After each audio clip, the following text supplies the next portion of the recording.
Hey everybody, I'm here doing a video on COVID, taking a look back at all the stuff we were told. And why am I doing this? Well, if you were like me, I was going through this and just I felt like I was being fed a bunch of garbage by a lot of people, quite frankly, and a lot of people who didn't know what they're talking about on TV. And I said, someday the truth's going to come out. This is me looking into stuff, and really a lot of this is confirming what I thought. And I'm angry. I'm teed off at how we were misled. So this is me trying to bring out there what's true. I've got as many references and science behind it as I can. But anyhow, diving right in. First thing is, I remember all the time during COVID, 2020, 20, even 22, the stupid CNN death and COVID counter that would go up, and all it would do is I was like, what's the purpose of this? Okay, does it calm people? Does it give them information? No, it doesn't give them anything. I'm going to pull it up here so you can see the counter. I'm sure we all saw it if we clicked on CNN at any point. So that's the first thing we told. Second thing we were told that the vaccine that when it came out was safe and effective. How many times did we hear that? Safe and effective from so many politicians and leaders and The Dr. vaccines Fauci are and safe. whatnot, I again promise and you, again. they are safe and So I'm going to effective. pull up some stuff Listen here. to Dr. People who Fauci. talked about it and talking about safety and effectiveness. Number three, we're told again and again, oh, the idea of this being from China and being some kind of lab, that's a conspiracy theory. That's ridiculous. Well, there were multiple sources on this. And the idea of any other theory that came up, bats, wet markets, you name it, all just fall flat. They've been analyzed and looked at. There was a gain of function research center funded by us, funded by the NIH in Wuhan, and they're doing this kind of research to try to see could they develop different strains of COVID to learn more about them. It was being funded by us and approved by Dr. Fauci. So you can get a pretty good idea of why that was being suppressed. And anyone who thought that was being called conspiracy theorists. So pull some of that up. We were also not told a thing about natural immunity. I got COVID back in August of 2020. I was working at some nursing homes and double masked, by the way, and with gown and gloves every day. No one mentioned a thing about natural immunity. I think I was off the hook for 30 days or something. No one talked about T cells and all the long-term immunity that's comes from that. That's all I heard about coming up as well. If you get the flu, if you get the cold, you have natural immunity. Great.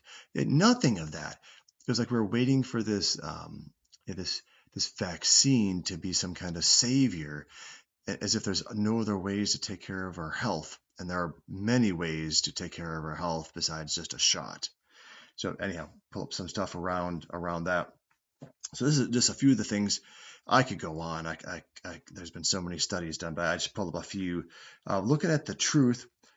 So what I pulled up here was if we look back at the people who died from COVID and what your percent chances were of dying from this, if you look back on it, it's crazy. First of all, if you're anywhere from like 0 to 24, I'm looking at, I'll pull up the chart here.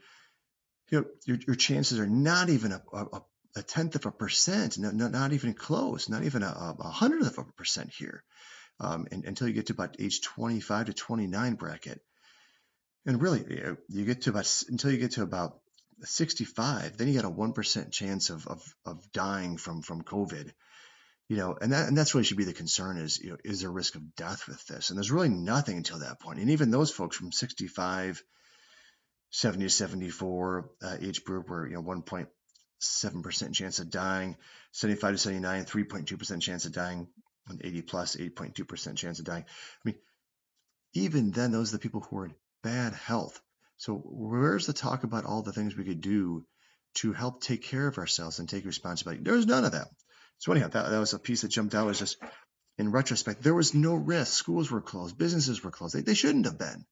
They shouldn't have been. It was a poor decision, and the statistics show that out too. Unless you're in a high risk category, being younger, or if you're older with lots of medical conditions, that there was really no concern. You're going to get sick and you're going to get better. Never talked about that. No one ever talked about that. Another thing, so taking a look at the deaths that happened during that time frame, and I looked at causes of death. It was interesting to note that, and I'll pull up the graph here. Look at the causes of death from pneumonia and COVID.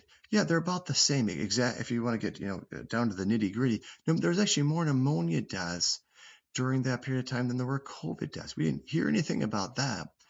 All we heard about is this scary COVID. And quite frankly, a lot of the fear was used, I think, just to create control and to put all kinds of policies in that were not researched, that were not scientific at all. If we're talking about the science, and science is great, and yet I'm doing this video because I think we need to take a look at the science and the numbers. And there's also just thinking, and we've got to look at them and interpret the data. We can't just look at blank numbers either. So anyhow, another thing that wasn't talked about is the benefits of the vaccines. Like really, we heard these sound bites again and again, but nothing of substance. So I looked into that here, and to its credit, there were a couple of randomly controlled trials where they looked at given the vaccine to one group and then given a saline solution to another group, Moderna RCT and a Pfizer RCT.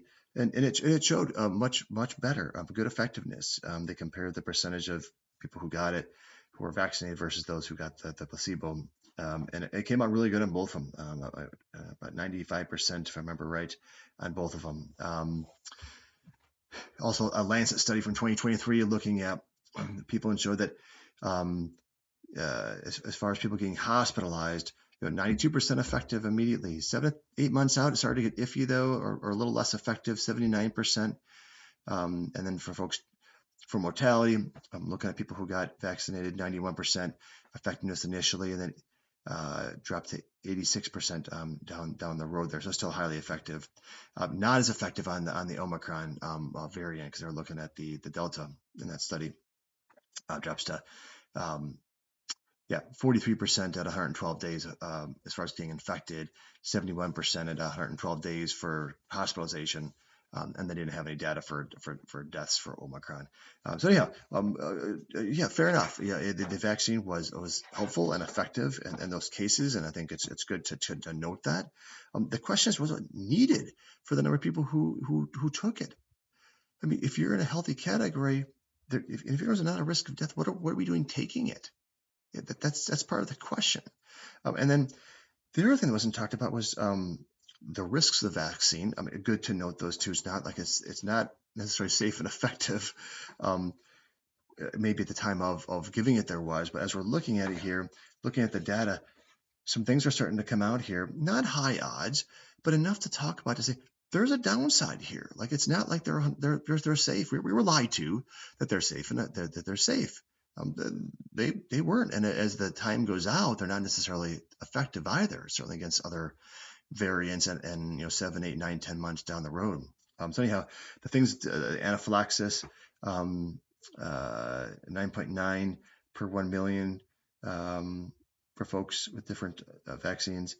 4.4 per million from the Pfizer and 2.5 per million for the Moderna. Getting blood clots and low platelet counts. 38 cases, so 3 per 1 million. Guillain-Barré, which is like a neurological disorder, 7.9 per 1 million. And then the more one I think I've heard the most of and has the most cases is the myocarditis, so the heart inflammation and heart troubles, which have been out there, 3.5 per million. And so anyhow, significant just to know that there's stuff out there that could cause other health complications. Yeah, you don't hear about that in the news. So good to talk about that too. Not high percentages once again. But something to take into account as we're making decisions. We're thinking about what decisions we make for ourselves and for our families and for our loved ones, and how do we look at it, and not just make these tribal or campy kind of blanket black or white kind of statements. That's the purpose of this video here. And then something else to talk about too, which was not talked about, is the natural immunity. Not talked about. Statistics in this amazing. Better than the certainly months out, better than the vaccinations were, and you don't hear anything about that. And once again, not about taking care of your health, like dressing properly, eating well, sleeping well, exercising, all things that help your immunity and things you can do to take care of yourself. Natural immunity, 88% effective for 10 months of reducing hospitalizations and deaths. There's a big systematic review from the Lancet. They looked at this and 65 studies, and basically said it was as effective as 2 mRNA vaccinations. The risk of reinfection, 82% effective by having natural immunity. And then from severe cases, 78% effective preventing or helping to prevent severe re-onset again. And kind of like the vaccinations, this was looking at the Delta variant. When you looked at the Omicron, natural immunity dropped to 45%. So kind of how it dropped to 43%, I think it was, from the vaccinations to Omicron variant. This one dropped to 45. But anyhow, actually more effective than the vaccinations by a little bit. And why aren't we talking about that? So what I'm waiting for, and what I'm wondering, and I shouldn't hold my breath, is our leaders. I believe that if we make mistakes, we should own it and come clean about it. And I haven't heard anything I live in Minnesota, haven't heard anything from my governor here, haven't heard anything from Fauci or any other public health officials, CNN, anyone else on the media. Where's the retraction or the, hey, we really overstated this, and we made some bad decisions. So anyhow, I hope that brings some stuff to light. I'll throw references down below once again. And as before, if you like it, please give a thumbs up and subscribe if you're liking the content I'm putting out. I'm enjoying doing it, and I hope this was a blessing. Thanks.